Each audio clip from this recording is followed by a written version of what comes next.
Bien, amigos, tenemos el placer de contar con la presencia del doctor Willamo. Y me decía que se va a meter en las reformas. Y yo pregunto, ¿la reforma de salud está hecha? ¿Hay que hacerla o hay que completarla? Bueno, doctor, creo que según lo escuchaba usted durante todo el transcurso de la mañana, pensábamos que estábamos en sintonía desde el punto de vista del tema como lo queremos abordar hoy. Bueno, la reforma de salud, la reforma de la seguridad social, ¿están hechas o no están hechas? No importa. El punto es llamar la atención sobre los elementos que debemos tomar en cuenta antes de hacer una reforma. Y voy a decir algo sencillo. La población dominicana, desde el 2001, después que se aprobó la ley y cuando se completó el diseño del catálogo de prestaciones del plan básico, se determinó cuánto costaba, cómo se iba a financiar, se acreditaron las ARS por parte de la Superintendencia de Salud y Riesgos Laborales, y todo ese proceso de transición ha dado un giro. Entonces, seguimos hablando de reforma y me río, y usted siempre es una persona que me llama mucho la atención en el sentido del tema de la atención primaria, la prevención, la promoción, y uno se pregunta, ¿por qué quiero hacer prevención y promoción? Y lo más sencillo, desde el punto de vista financiero, para los que financian sería, bueno, porque puedo ahorrar dinero, aunque sea en el mediano o largo plazo, o en el corto mediano plazo, vamos a decir así, porque es la idea que hay, de que una atención primaria es simplemente la que le va a dar sustentabilidad financiera a un sistema de salud. Pero yo lo veo de otra manera. Cuando el presidente Abinader habla de hacer una serie de reformas, está pensando en el largo plazo. Y decía usted, le va a dejar todo preparado hasta el 36. O sea, va a definir qué hay que hacer en el país hasta el 36. Y no es la primera vez que se habla de planes a largo plazo, porque ahí está la Estrategia Nacional de Desarrollo, que mal que bien ha tenido sus avances, pero no ha tenido siempre todas las mediciones objetivas que necesita para nosotros saber cuál ha sido su impacto.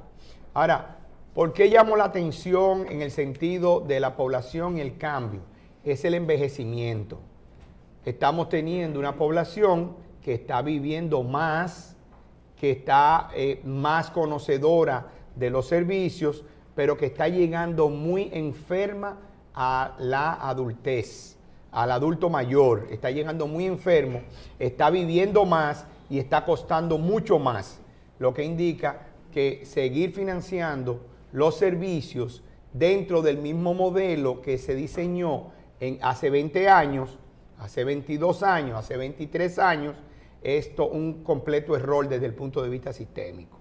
Entonces, si tenemos lista la reforma o no tenemos lista la reforma, eso no es lo interesante. Lo interesante es que veamos qué vamos a tomar en cuenta en la reforma para que estas cosas no sigan impactando las finanzas de las familias, la salud de la gente y las finanzas del sistema y del gobierno, que en última instancia es el responsable.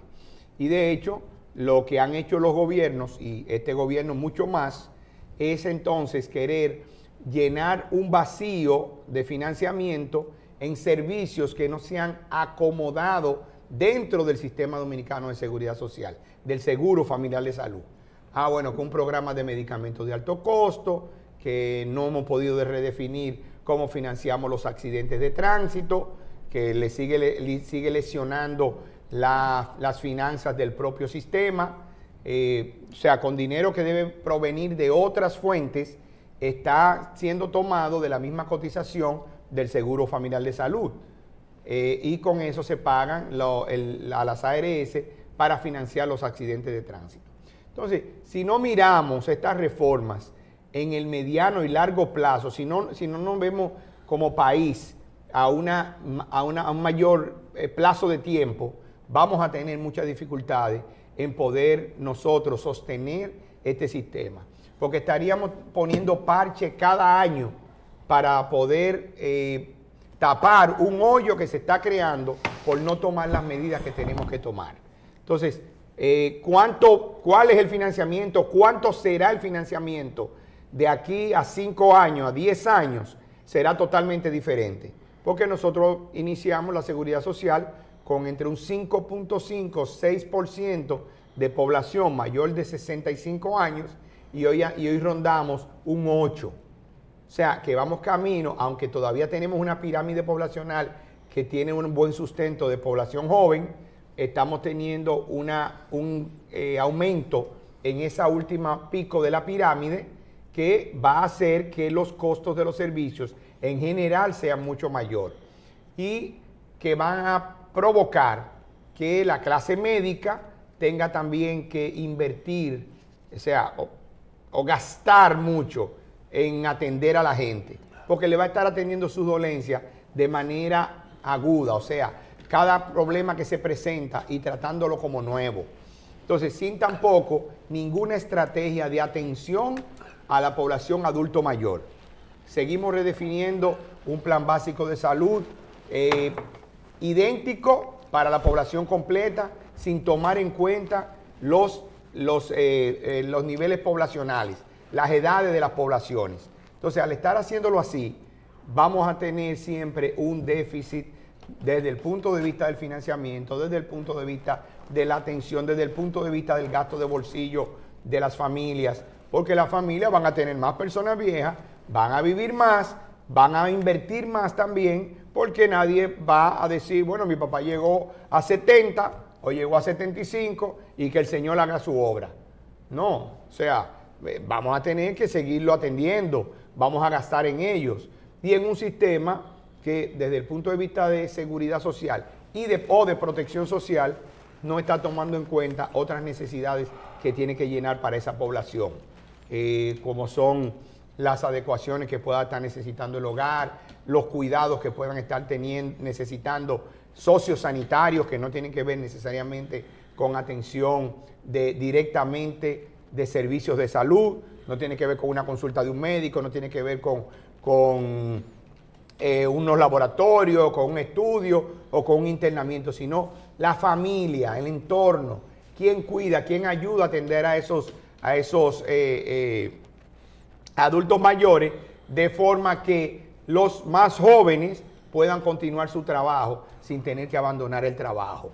¿Y las pensiones contemplan todo eso? ¿El cuidado contempla todo eso aquí en el sistema? No. El cuidado, ese es uno de los Porque puntos. yo veo, por ejemplo, que en Estados Unidos te dicen a ti, a fulano está trabajando, pero a su hija la está cuidando, a su mamá la está cuidando una persona que viene a la casa y la cuida. Inclusive el otro día me dijeron a mí, no, yo no voy a salir a trabajar porque yo conseguí que la seguridad social me paga a mí para yo quedarme cuidando a mi mamá. Sí, bueno, eso fue un mecanismo de que la misma familia que está involucrada tiene un empleo, de paso cuida a los familiares como si fuera, o sea, haciendo el papel de lo que ellos le llaman home attending, o sea, la atención en la casa, con una ventaja de que por un problema de financiamiento en Estados Unidos ya a nadie le estaban dando servicios en el hogar por 24 horas en muchos estados, y entonces ese familiar que vive con ellos garantiza que las 24 horas está ahí, porque 4 u 8 horas por lo menos son remuneradas. Pero fíjate, ahora que tú tocas eso, hace unos años mi hermano y yo, el doctor Guílamo, estuvimos en Argentina, andábamos haciendo un periplo por muchos países, mirando a ver los diferentes modelos para atención de adultos mayores y de qué manera se podía estructurar un programa de atención adherido a la seguridad social, más allá del tema o sociosanitario o directamente de una atención. ¿Qué nos encontramos en Argentina? Bueno, conversábamos con ellos le llaman obra social, a una ARS que era de un hospital. Ellos tienen integración vertical, en ese caso, el Hospital Italiano, uno de los mejores hospitales de Latinoamérica, y en la formación de geriatría también, que tienen también su iguala médica que afilia a más de 500.000 de envejecientes. En Argentina la población envejeciente ronda el 11%. el 11%.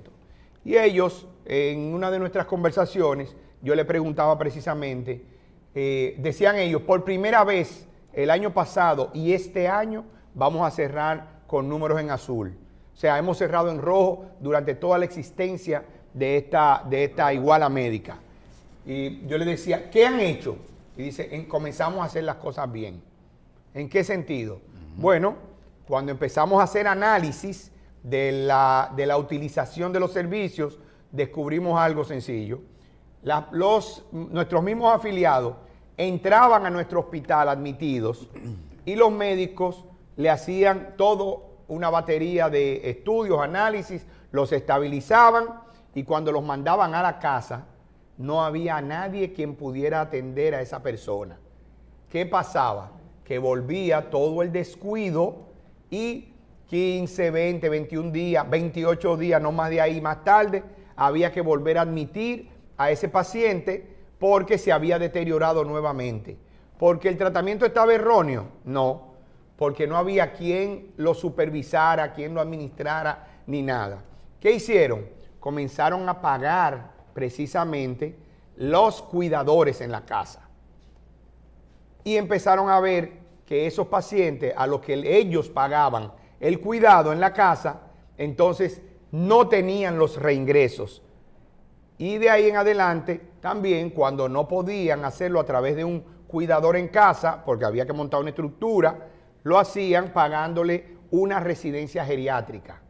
No un asilo, para que no, una residencia geriátrica asistida, donde hay un personal adecuado y todo eso. Incluso ahí nos encontramos al profesor de mi hermano, que también estaba viviendo en una residencia geriátrica asistida, con toda la de la ley, con todas las comodidades. Pero, ¿qué vieron? Que no habían los reingresos, porque cuando los reingresaban, decían ellos, los médicos comenzaban de cero, porque el hospital estaba pensando en facturar, aunque fuera a su propia ARS. Lo que le interesaba al hospital era facturar. Entonces, cuando la persona reingresaba, se le olvidaba que tenía una tomografía de hace 3 semanas, que tenía tal laboratorio, que tenía tal estudio, que tenía una endoscopía, y volvían y le hacían de todo. Y volvía y le costaba mucho más. Y las estancias se prolongaban, y cambiaban los medicamentos, y cambiaban los tratamientos. Y el problema no estaba en el tratamiento, el problema estaba en quién acompañaba a ese adulto mayor para que pudiera tener una asistencia en la casa suficiente. ¿Qué dice ello? Bueno, comenzamos entonces a cubrirle todo lo que tenía que ver con asistencia sociosanitaria, de nuestro propio dinero. De nuestro propio dinero. ¿Qué hizo el Estado argentino? Le dijo a todas las obras sociales, todas las ARS, de ahora en adelante usted tiene que cubrir el cuidado en el hogar de los adultos mayores, porque se lo va a retribuir el servicio. O sea, claro, con las mediciones adecuadas, todo eso, las infraestructuras montadas. De hecho, el mismo Estado tiene una estructura de personas que son cuidadores o que hacen visitas domiciliarias. Recuerdo en ese momento nos hablaban de que hacían alrededor de 1000 visitas diarias, esa institución del Estado, que atendía alrededor de más de 1 millón de adultos mayores, que lo tenía bajo su cuidado, y le tenía o los cuidadores o los que le hacían, las enfermeras o el personal que le hacía la visita y le garantizaba la toma de los medicamentos, la alimentación apropiada, o sea, que comiera, que lo bañaran, que lo cuidaran, que en la cama, que no se le hicieran úlceras de decúbito, o sea, no se le ulcerara la espalda por estar sentado o acostado, todo ese tipo de cosas que son motivo de un reingreso y que normalmente son motivo de un reingreso, pero todavía mucho más costoso. Entonces, eso fue parte de lo que se dio. Estoy soñando y diciendo que tenemos que dar un giro abrupto hacia ahí. Bueno, depende. Claro, eso cuesta. El financiamiento que tiene ahora mismo el Seguro Familiar de Salud no es para el modelo de atención que estamos implementando. Y lo digo en todos los programas. Cada día, las clínicas privadas y la construcción de hospitales está sustentada en las inversiones en grandes tecnologías. descuidando todo este tema del primer nivel de atención, que está descuidado, pero todo el que tiene una estructura que pudiera servir al primer nivel de atención ahora mismo, y hay muchas, no están trabajando bajo el modelo de la atención primaria, están trabajando bajo el modelo de facturar. Tengo médicos y tengo todos los tipos de medios diagnósticos en el centro. Pero cuando digo todos los tipos, estoy hablando de todos los tipos. Entonces, exceden la atención básica. Y eso va encareciendo el servicio, va metiendo presión, porque nos estamos comiendo los tomógrafos uno con otro. Porque tenemos un tomógrafo frente al otro. Y tenemos 3 tomógrafos uno frente al otro.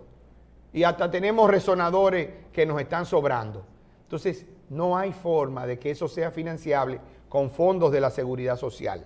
¿Qué pasa cuando los prestadores, dentro de lo que son sus costos por la inversión que tienen que incrementar tarifas que terminan cobrando diferencias en muchos casos no autorizadas, más la presión que le están haciendo a las ARS para que le suban las tarifas, pero también cobrando diferencias no autorizadas para poder financiar, o sea, ese déficit que están teniendo. Y el doctor me decía así cuando me senté, que por qué hay tantas clínicas en venta. Y yo le decía, porque el negocio de la clínica... Algunas en venta y otras quebradas. Exacto. Y las que están en venta, muchas están quebradas o sus dueños se cansaron de administrarla porque no saben cómo hacerlo. No, hay tres cosas. Uno, los dueños se pusieron viejos. 2, parece que los dineros que entran a una clínica, el porcentaje que le queda a la clínica es muy ínfimo. Es decir, están honorarios de los médicos, honorarios de los anestesistas, honorarios de los... Y a la clínica le queda un poquito de hotelería y hay presión para que no internen mucho tiempo tampoco. Así es. Entonces, eso por un lado. Y la otra, hay que reconocerlo, los médicos no son buenos administradores.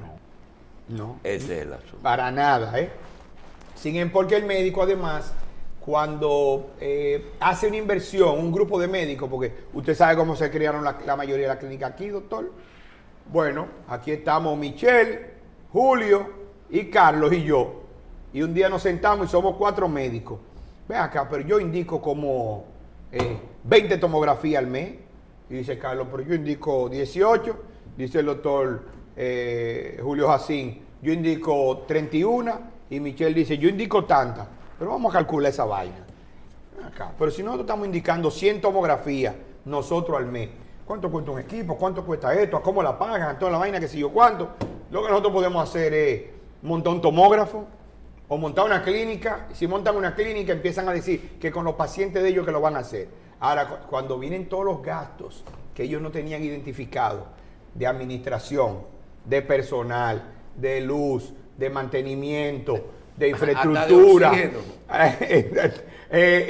impuestos, seguridad social, manejo administrativo, se le olvida contratar un buen administrador, sobre todo del sector, que comprende y conozca el sector, y se le olvida hacer una inversión en un software administrativo, un software financiero, un software, porque cada vez que tú le dices, hay que montar esto, te dicen, no, esa vaina no deja cuarto. Mejor vamos a poner otro endoscopio, porque a eso sí le sacamos cuarto. Y terminan entonces envolviéndose y revolviéndose en una situación que cada vez se le va haciendo mucho más cuesta arriba. Y es por eso, doctor, porque mire, nosotros en todos estos años de experiencia hemos visto, que por ejemplo, clínicas que puedan tener un contrato integral, lo que le llaman... vulgarmente un contrato en sombrilla, que no es así que se debe llamar, sino que los honorarios de los médicos están incluidos dentro de la contratación de la clínica.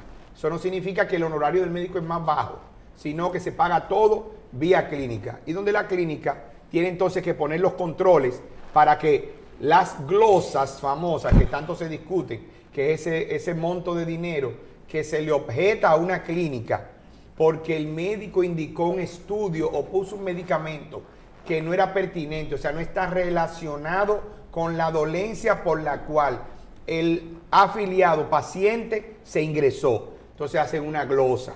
Y ese medicamento que la clínica lo compró, o ese estudio que lo financió la clínica, a quien le objetan el monto y se lo glosan, o sea, no se lo pagan, es a la clínica, sin ninguna responsabilidad por parte del médico. Cuando el contrato es integral, o sea, y fíjense, claro, el colegio médico está luchando por los códigos de los médicos. ¿Por qué? Porque ese es el logro del colegio médico, pero nada de calidad de atención. Ahora, ¿dónde voy? Las clínicas que tenían ese tipo de contrato y ponían los controles, usted tenía un internamiento y probablemente entre 60 y 70% del monto total de la factura eran gastos clínicos. Y entre 30 y 40% tope, 40 puedo hablar cuando era una cirugía, eran honorarios médicos. Pero lo que sucede hoy en día no es así. Lo que sucede hoy en día no es así. Hoy en día es totalmente al revés. 70% y a veces más es honorario médico y un 30 o entre un 20 y un 30% son los gastos clínicos. Entonces la clínica no tiene cómo sustentarse. Y si el médico, que ya está cobrando el honorario por el servicio que dio por su vía, le glosan a la clínica uno de esos montos, entonces, ¿qué le pasó a la clínica? La clínica termina perdiendo. Pero ¿qué pasa? La clínica no tiene mecanismo de decir a los médicos, te voy a descontar eso que me glosaron, en la mayoría. ¿Por qué? Porque los mismos médicos son los dueños de la clínica. Y los mismos médicos le van a decir, bueno, pero sin nosotros tú no prescribes, sin nosotros tú no internas. Bueno, pero sin mí, sin clínica, sin estructura, sin cama, sin equipo de diagnóstico, sin enfermeras, sin personal de limpieza, de mantenimiento, de cocina, sin un stock de medicamentos, sin un stock completo de insumos de laboratorio o de imágenes, tú tampoco pudieras hacer lo que hace, ni operar, sin un quirófano, sin un brazo en C, sin un artroscopio, sin pongan un laparoscopio, sin nada de eso, tú tampoco lo pudieras hacer. Entonces, esa es la razón por la cual el negocio de las clínicas deja de ser un negocio. Y pensaríamos que sí, que es un buen negocio, pero no lo es, no lo es. Lo que pasa es que para los dueños de las clínicas, que la mayoría, casi en su totalidad, son médicos y están ahí y montaron el negocio para ganar ellos dinero, y si me lo gano desde mi consulta, desde mi cirugía o desde mi procedimiento, ¿por qué me voy a meter en el tema de la clínica? Pero cuando vienen los déficits, o sea, cuando al cierre del año falta dinero, se dañó un equipo y hay que reinvertir, entonces yo vuelvo y llamo a Carlos, a Michelle, a Julio, y le digo, señores, hay que buscar 3 millones de pesos para reponer este equipo o repararlo, o cambiarle ese tubo al tomógrafo que cuesta $40,000. No, espérate, ya yo no invierto un peso más en esta clínica. ¿Y qué pasa con eso? El servicio se va deteriorando, doctor. No hay tomografía, no hay nada. Al final terminan diciéndole a alguien de fuera, mira, te voy a subrogar para que seas tú que pongas el tomógrafo. Y tú que pongas el resonador, y tú que pongas tal cosa. Y ahí viene el fraccionamiento, doctor, del negocio de la clínica, doctor, como usted decía. Ahora lo que viene en estos días, no sabemos si antes de la toma de posesión del mismo gobierno o del mismo Congreso, ¿cómo se consigue la ley de salud y la ley de seguridad social señalando cuáles son los puntos que que han estado 3 o 4 años revisándose y que necesariamente se requieren modificación? ¿Cómo se consigue eso? Bueno, sentando... Porque a mí me da la impresión de que puede ser que haya un Congreso que no tenga el conocimiento suficiente para bregar con cosas que ustedes, por ejemplo, manejan en el día a día. Quizá Tabautas Rojas, el senador, pero yo creo que no ganó. Hay una mesa con ese proyecto hace tiempo y que lo han mandado 20 veces, ¿verdad? Bueno, sí, de eso que estoy hablando. De hecho, hay prácticamente 4 proyectos trabajándose de manera simultánea. No sé cómo lo vamos a meter al Congreso en un solo proyecto, porque hay un proyecto bicameral que tiene ya, qué sé yo, 8 años, 7 años trabajándose en las cámaras. Parte de ese proyecto terminó siendo modificaciones parche, o sea, en vez de integrales, modificaciones parche. Recuérdense que surge la ley, la 397, creo, 19, que fue la que creó el IDOPRIL, pero ahí mismo abajo, o sea, modificó todo lo que tenía que ver con riesgos laborales y abajo hizo una serie de modificaciones a la estructura del consejo, porque ya habían instituciones desaparecidas como el IDCS y no podía tener un representante, y aprovechó e hizo algunos cambios, pero que no fueron cambios sustanciales ni esenciales. Tengo el Ministerio de Trabajo, que es quien lidera todo ese proyecto. Bueno, debe tener un grupo de personas que entiendan el sistema, porque, señores, los intereses van a convivir en esta o en cualquier reforma. No era de eso que hablaba el doctor Jacín esta mañana. O sea, vamos a modificar los impuestos. Y los empresarios dicen, me parece muy bien en la teoría. Sí. El país se va a desarrollar. Pero yo le quiero dar mi impuesto a que los gobiernos se los roben. Ya ahí viene el problema. Ya ahí viene el problema y dice, no, espérate, vamos a hacer esto. Entonces empieza lo otro. Y decía el doctor, concatenó un hilo de temas, ¿verdad? Y decía, bueno, entonces, ¿qué pasa? Hay un congresista que alguien le dice, mira, eso no puede pasar así, y decide que eso no va a pasar así. ¿Por qué? Porque, bueno, déjame pensar en el corto plazo, esto no va a funcionar, esta gente se va a oponer, etcétera, etcétera, y mil cosas más. Es que por el hecho de que se descuente del salario, o que el aporte o que el patrono aporte una parte, uno no va a conseguir que el empresario y el trabajador entiendan que eso no es un impuesto. Eso no es un impuesto, es el pago de un servicio muy complejo. Y hasta que no se entienda que ese pago no sea deficitario, ¿cómo uno le explica? Bueno, con la medicina se vio de 8,000 a cuánto, a 12,000. A 12,000, que es imposible que la gente entienda eso, que eso tiene que tener un beneficio. Entonces quieren quitarle el manejo a las ARS, porque hay un porcentaje que está de más. Oye, aún así no va a alcanzar nunca. Bueno, fíjese, usted me preguntaba en un programa anterior, doctor, ¿la cotización a la seguridad social es un impuesto o no es un impuesto? Yo le decía, bueno, como es obligatorio para todo el que tiene un empleo formal, está impuesta. Aunque no esté considerada dentro del grupo de impositivo, de la tasa impositiva. Pero tampoco le hemos vendido al empleador los beneficios y las bondades de que los trabajadores tengan un buen sistema de seguridad social. No se lo hemos vendido. Y no me voy a ir a salud, me voy a ir a los subsidios. ¿De dónde salía anteriormente el pago del subsidio por maternidad cuando la mujer paría? Del salario que le tenía que seguir pagando el empleador. ¿Es así o no es así? Sí.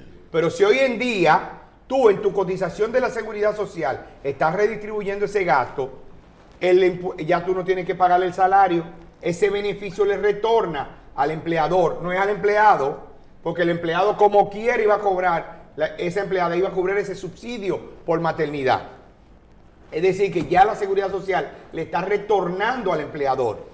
Cuando tiene una enfermedad y la persona se discapacita y te lleva una licencia, mira, estoy enfermo, 30 días me dieron. ¿Quién paga el salario del empleado? La seguridad social. Entonces, ¿quién te está beneficiando de eso? El empleador. O sea, no es que yo estoy entregando mi dinero y yo no veo los resultados. No, eso no es verdad. Lo está viendo. Ahora, eso tenemos cada día que mejorarlo. Si usted tiene un accidente en el trabajo, ¿dónde venía la demanda? A la empresa. A la empresa.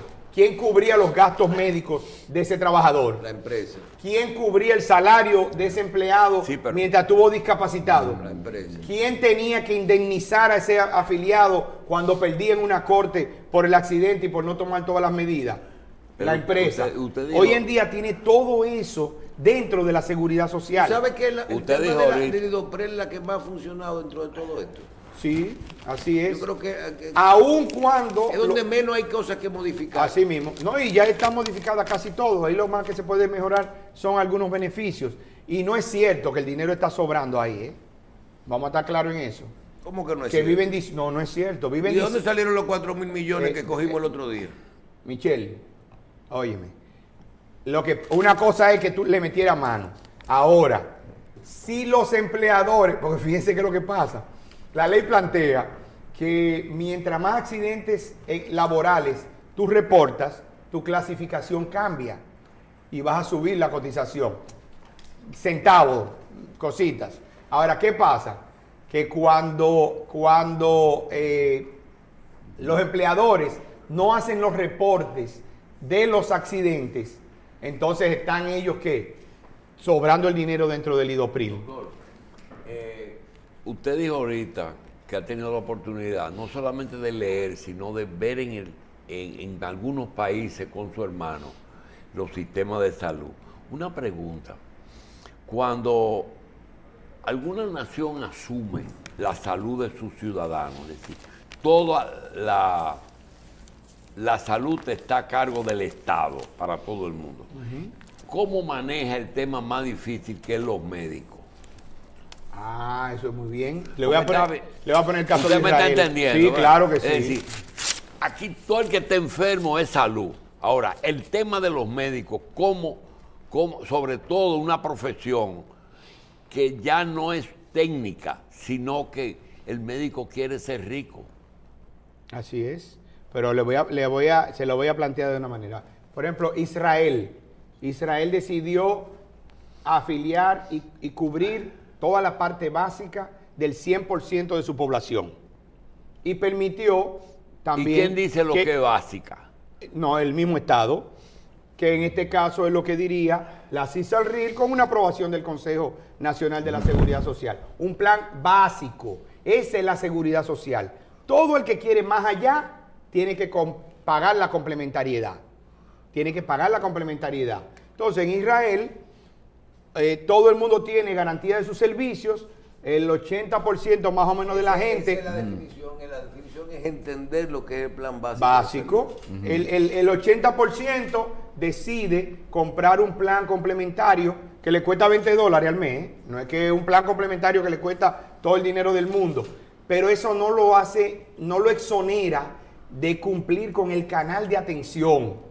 Es decir, no dice que tú no vas por la atención primaria para abrir tu servicio. ¿Me está entendiendo? Sí, sí. Aquí un plan complementario significa o significaría, como están diseñados ahora mismo, que tú puedes brincar el modelo de atención.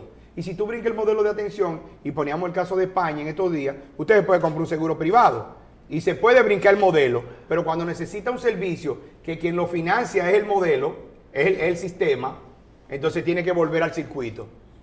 Entonces, en Israel, no importa que usted tenga lo que sea, tiene que entrar por el centro de atención primaria. Se le asigna, venga, territorialmente, elija ahí cuál es el centro de atención primaria suyo. Y entonces, están las atenciones. El resto de la población tiene un plan que tiene toda la cobertura internacional, que es la que puede pagar. Bien, vamos a...